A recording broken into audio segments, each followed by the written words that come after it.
তো hello viewers, আসসালামু আলাইকুম। কেমন আছেন সবাই? আশা করি সবাই অনেক অনেক ভালো আছেন। তো আপনি কি চিন্তা করতেছেন একটা খামার দিবেন বা একটা খামারি ব্যবসা শুরু করতে চাচ্ছেন মুরগি দিয়ে? তাহলে ভিডিওটি আপনার জন্য। ভিডিওটি শুরু করার আগে একটা কথাই বলবো, আপনারা যদি আমার চ্যানেলে নতুন হয়ে থাকেন আমার চ্যানেলটিকে প্লিজ দয়া করে একটু সাবস্ক্রাইব করে দিবেন। আপনারা অনেকেই জানেন আমার আগের চ্যানেল রিয়াদ এগ্রো ফার্ম, ওইটা অনেক বড়ই ছিল। আপনাদের সবাই সুবিধার্থে আমি সবার সাথে যোগাযোগ করতাম, কিন্তু দুর্বশত আমার ওই আইডিটা নষ্ট হয়ে যায়। তো সবার কাছে রিকোয়েস্ট থাকবে আমার চ্যানেলটিকে সাবস্ক্রাইব করে সবাই আগের মতো ভালোবাসা দিবেন।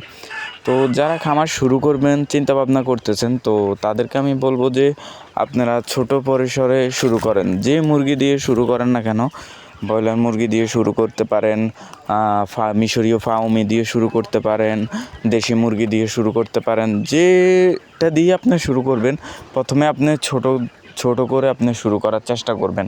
50টা 100টা 200টা মুরগি নিয়ে আপনি শুরু করার চেষ্টা করেন। কারণ প্রথম অবস্থায় আপনি নতুন, তখন আপনি কিছুই বুঝেন না।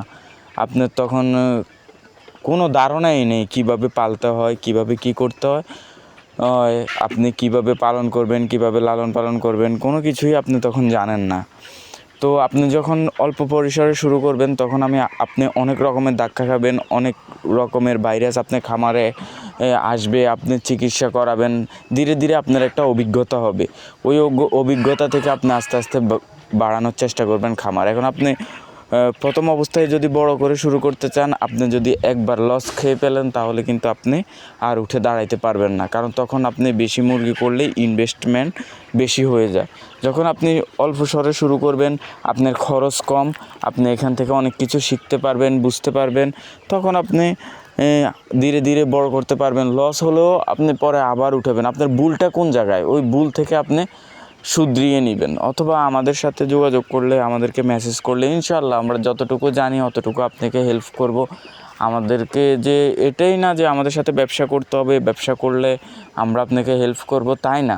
আপনি ব্যবসা না করলেও আমরা আপনাকে হেল্প করব।